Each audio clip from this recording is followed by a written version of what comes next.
Russia's parliament votes to empower the government to unilaterally block websites. A step forward in the fight against pornography, or another restriction on civil society? And is the traditional opposition being marginalized in the political struggles of the new Putin era? This is Inside Story.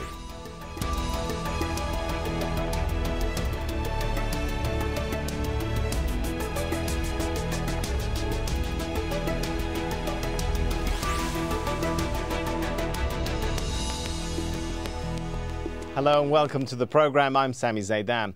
Well, Russia's parliament, known as the Duma, has passed the third reading of a bill that aims to label foreign-funded NGOs foreign agents. Well, opposition groups say the law is just the latest attempt by President Vladimir Putin to stifle his opponents. Earlier this week, the Duma approved a controversial information law that opponents say could make it easier for authorities to censor websites. Jonah Hull reports from Moscow. It's hard to argue against a law aimed at removing child pornography from the web. But Russia's internet community is concerned. Could the same law one day be used by the government to block other sites deemed harmful for very different reasons? The law in itself doesn't mean censorship, but the technical tools needed to enforce it could potentially be used for other purposes. In protest this week, the Yandex search engine drew a red X on its page, and the Russian-language Wikipedia site shut down for a day as the law was approved by the Duma. The Internet Bill is one of a spate of new laws that have come before Parliament, the State Duma here, since President Putin's inauguration in May. From heavy fines for unsanctioned protests to new rules for non-governmental organisations. Critics say it's all about one thing, an attempt to silence the opposition. Ludmila Alexeyeva may not be at the front of the anti-Kremlin protests of 2012, but she is one of Russia's most prominent human rights campaigners and has been since the Soviet 60s. It's a time she feels reminded of now. Putin's only experience of life is his work for the KGB.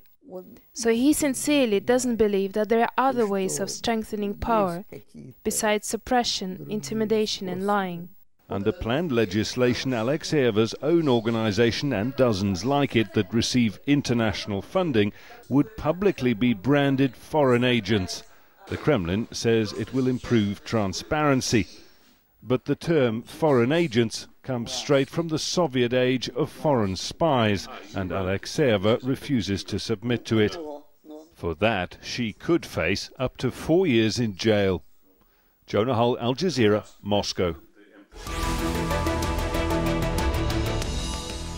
So, is Russia's democracy under threat? Well, to answer the question, we're joined now by our guests in Moscow, Vyacheslav Nikonov. He's the Russian State Duma deputy and a member of the United Russia Party. Also in Moscow, Oleg Kozlovsky, director of a pro-democracy NGO, the Vision of Tomorrow Foundation. And in London, Julia Pettingill, co-chair of the Russia Studies Centre at Henry Jackson Society. Welcome to you all. If I could start perhaps with Oleg, is this latest law that seeks to give the government more control over banning websites, I mean, is it a safeguard for society or is it a threat to civil society? Well, I think it should be seen as a part of a recent campaign by the Kremlin to attack the pillars of protest movement. One was the law against protests that increased dozens of times fines for violating the law on protests and also making more activities illegal. In this context, the other one was targeting NGOs, especially those that receive foreign funding, and this one targets the internet. But how would it be a threat to people's ability to organise and protest, Oleg, when they say they go in after things like child pornography with this law? Well, you can easily post a comment on any website or in a blog that has a link or has anything that deals with, say, suicides or with drugs. And this comment can be used as a pretext for shutting down or blocking your website. Although in reality they had this ability to block a website by just calling an internet service provider in the past, they now made it legal. All right, let's bring Julia into the discussion. I mean, do you really see a scenario or a situation in which some of the tools which are being used by protesters like Facebook and Twitter could be targeted because of this law? Absolutely. I mean, I think as Oleg already pointed out very well, you know, the law has been left sufficiently broad so that if you do leave a comment, which many kind of hackers or spammers could do on a Facebook page that's dedicated to, say, organizing a protest, you know, that could be interpreted as child pornography or some sort of pro-drug campaign. So there's certainly scope for that. There's also scope, even with the new amendments that have been made since the second reading of the bill, to exploit the fact that, you know, you now are supposed to have a court order to be able to shut down some of these sites. Well, you know, they call it telephone justice, I believe. You know, the courts in Russia are notoriously flawed when it comes to independence from the government. So this is certainly something taken in the context of the raft of measures that Oleg just spoke about. I want to bring Vyacheslav Julia into the discussion because I can see he's shaking his head in disagreement. So I take it you don't agree with any of this analysis, and you're from, of course, the United Russia Party. I think you voted for this law. Why? Tell us why they've got it all wrong. The problem with any Russia's government decision or parliament decision is that it is disliked by the opposition and some of the media, whatever the government or the parliament are doing. Actually, in this case, it was not just me and not just the United Russia Party, but all members of the Duma voting unanimously for this law. There was not even a single abstention. In the Duma, we have 4 factions. Yes, United Russia has a majority of 52%, but there are also the communists, there is the Liberal Democratic Party, there is the Just Russia. There are, in most cases, they are in the opposition. Not this time. And because that is a very narrow, focused law based on the idea that there are certain things which should not be in the internet. There should not be specialized sites on child pornography.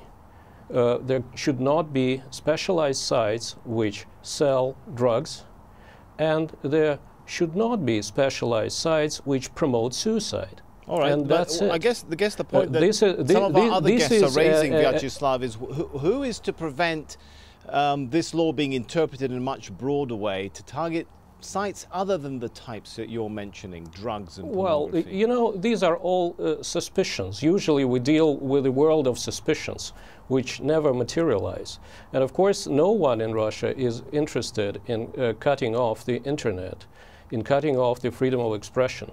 You see, in order to be a competitive society, and that's the major goal of the government right now, you need to have a freedom of information. The society should have a full information about what's going on in the world. There is no interest in limiting that. All right, let's recap a little bit here, because if we put this in a broader context, we might recall that Putin's inauguration in May, and since then, a host of controversial laws have actually been passed through Parliament. It's not just this one.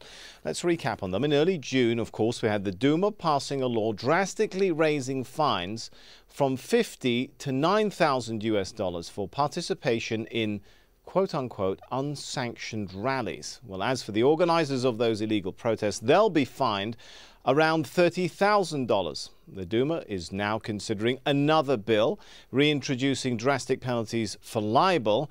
Yes, 5 years in jail and a fine of $15,000. Well, defamation was decriminalized under former President Dmitry Medvedev. The decriminalization of speech offences, though, is not the only Medvedev initiative which is now coming under re-examination.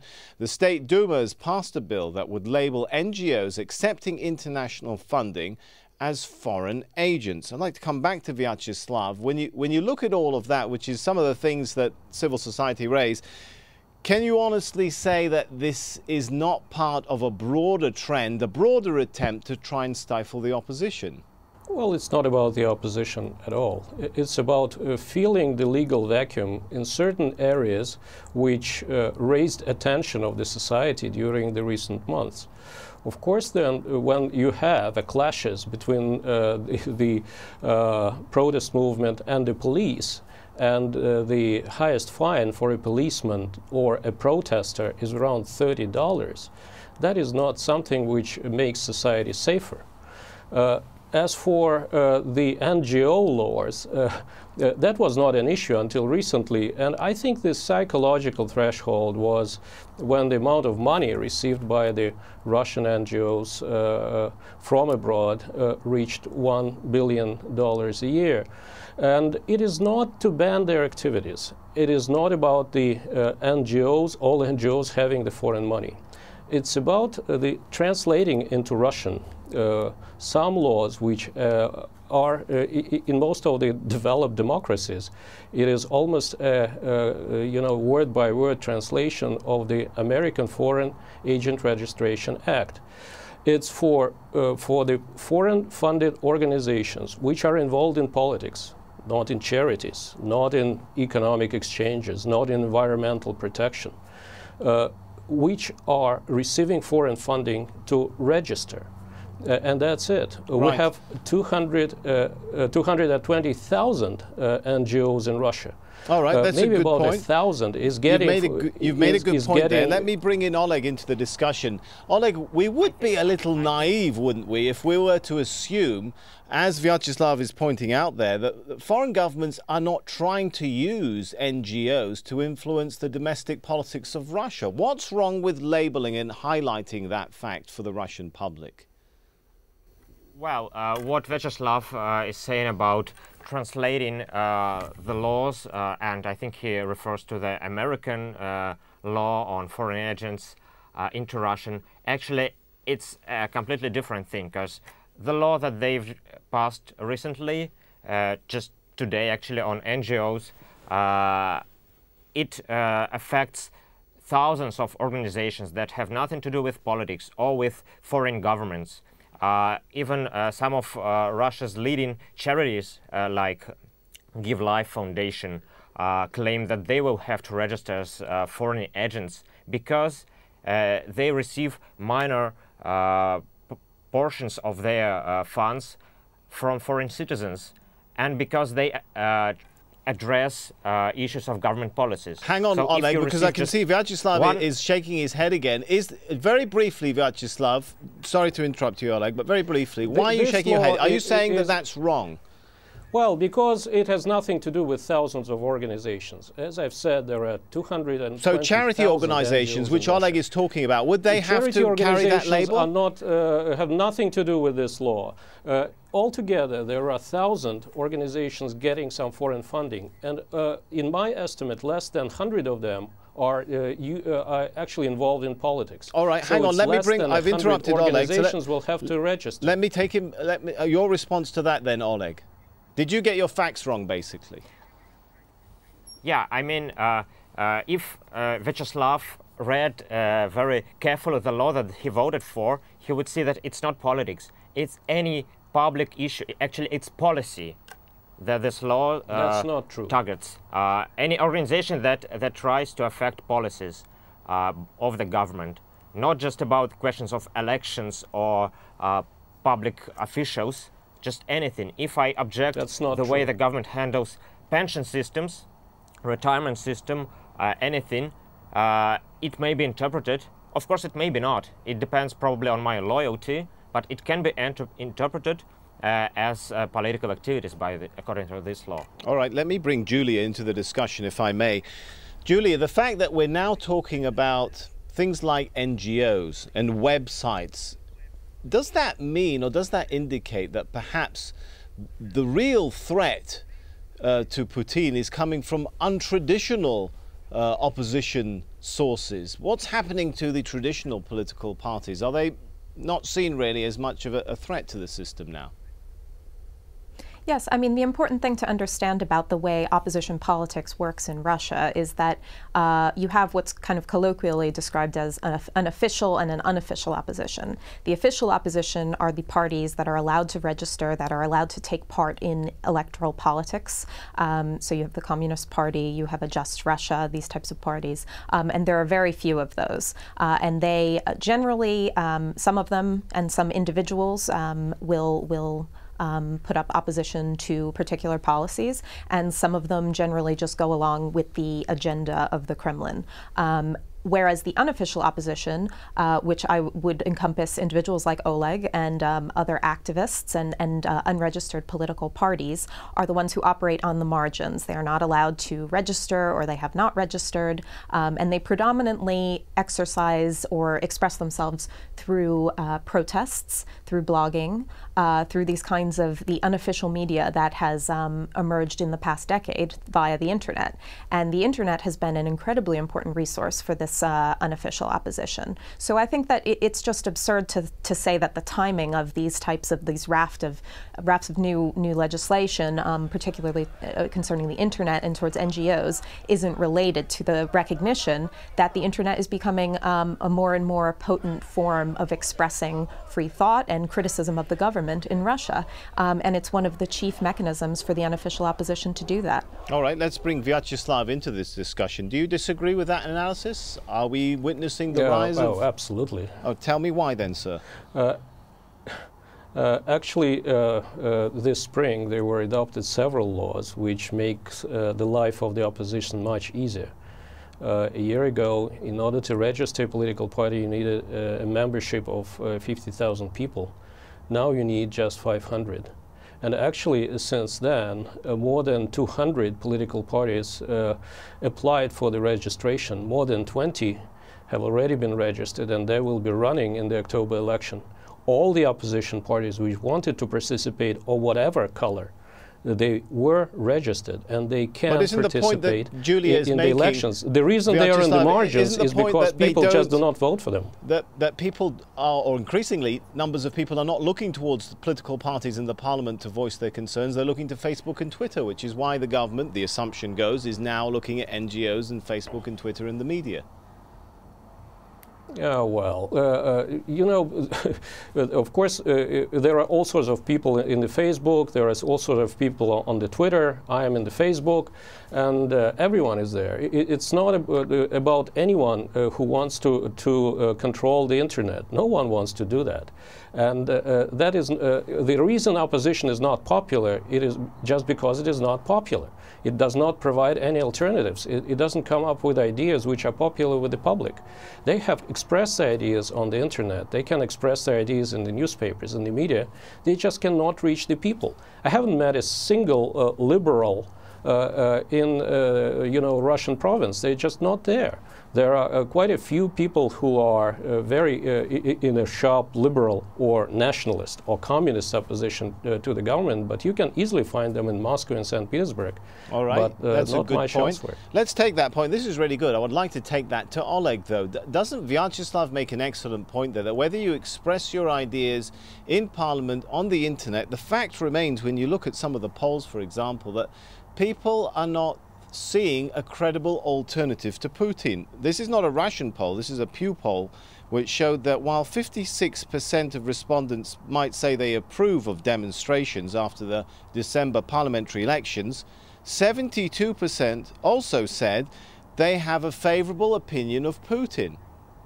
Well, to address Vyacheslav's argument, actually it is exactly the ability to put our ideas or ideas of the opposition before the public, which makes the internet so distinct, so different from television, for instance, because we all know that there are blacklists on Russian national television channels.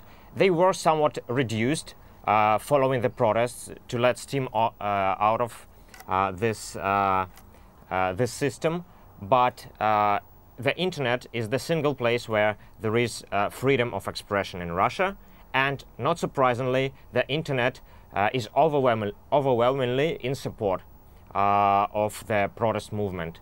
And actually this law that we are discussing tonight is a recognition of this fact. It is a declaration by the Kremlin of, well, if not a war, but of hostility towards the internet. Okay, but Oleg, my point is going beyond that. We can are block people you. like you and are shall we call them the non-traditional opposition? Are they able to do more than get people out onto the streets? Do they have an agenda? Do they have an alternative policy or vision for the country?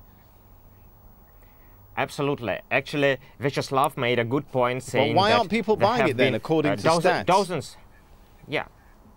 Why do what? Why aren't people buying it? I mean, I'm looking at statistics here, which are saying that the majority of Russians, 57%, say a strong leader able to solve problems is more important than a democratic form of government. Only 32% said the opposite, that a democratic government is more. It's changing.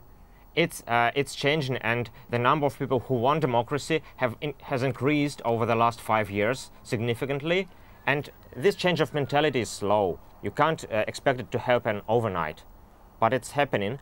And the single most important issue now is whether we can address the whole population, all the citizens in the country, or just the internet. The internet we already have, and the rest of Russians we still have to address. All right. Let me bring in Vyacheslav. Leave the internet and face the public. Just go to the people, talk to them, and you'll see what they want. By the way, there is more than half of the Russians which are using the internet. Russia is #1 in Europe in the amount of internet users. Still, the majority of Russians is voting for Putin, not for the opposition's leaders who are not even on the list. But I guess Vyacheslav, I guess yes, the point which Oleg might make. Okay, if I could just quickly, I'll come to you in a minute, Julia, but I guess the point which Oleg might make is that the cards are a bit stacked up against the opposition, aren't they, Vyacheslav, when I think you would concede that Putin and your party has a lot of influence over the media and who can appear in it and not.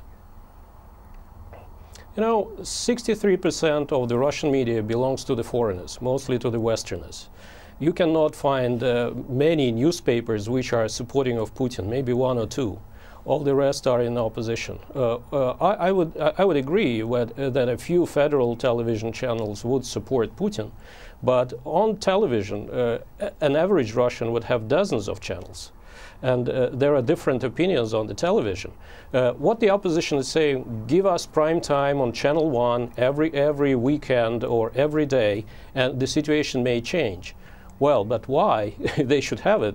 They're there. They're on television. It is not to say that they are not shown on television, but they want to dominate. They want to prevail on the national channels. And I don't see any reason why them and not the parties which are supported by the public.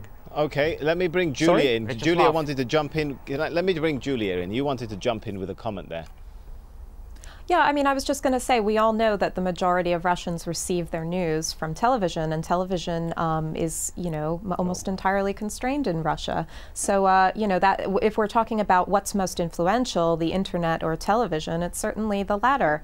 And people aren't exposed to a kind of diverse array of opinions. So to say that the opposition have failed to get their message out and that that's the reason why these polls read the way they do is simply not, in accordance with the facts, I believe.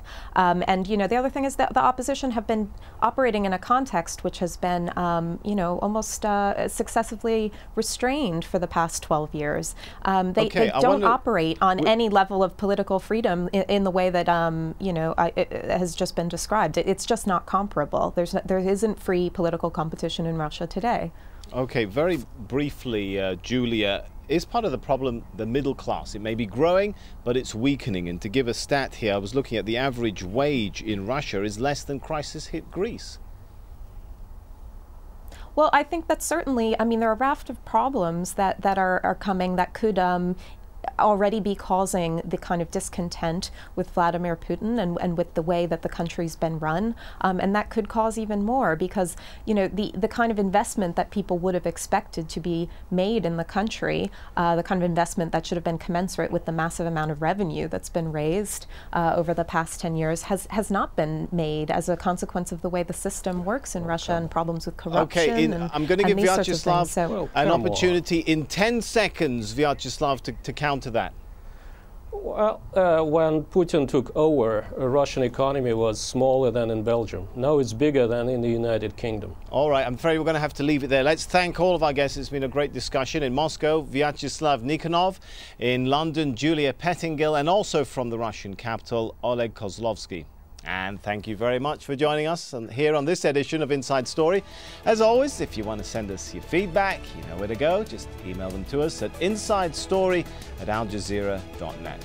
For now, it's thanks for watching.